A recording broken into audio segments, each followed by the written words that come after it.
അണ്ടിപ്പരിപ്പ് പിന്നെ കടല ബദാം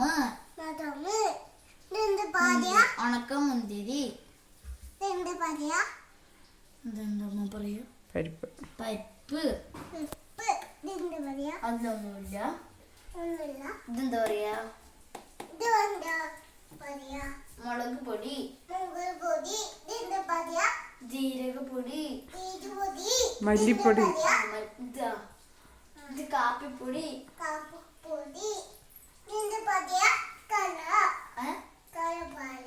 കടല പൊരി കടല വെള്ളപ്പയർ ചെറുപയർ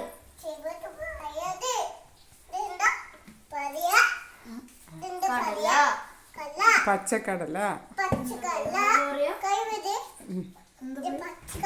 അത് ഉഴുന്ന്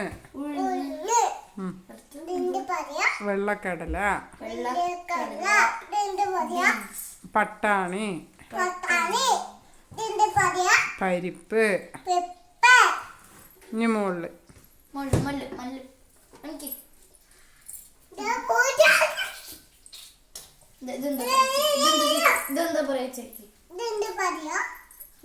അത് മഞ്ഞപ്പൊടി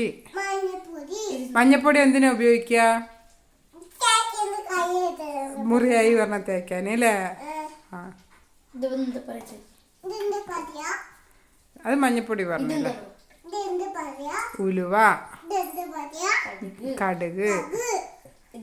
ജീരകം അത് പെരിഞ്ജീരകം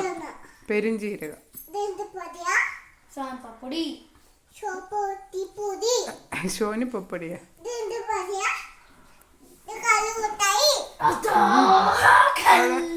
കടല മുട്ടായ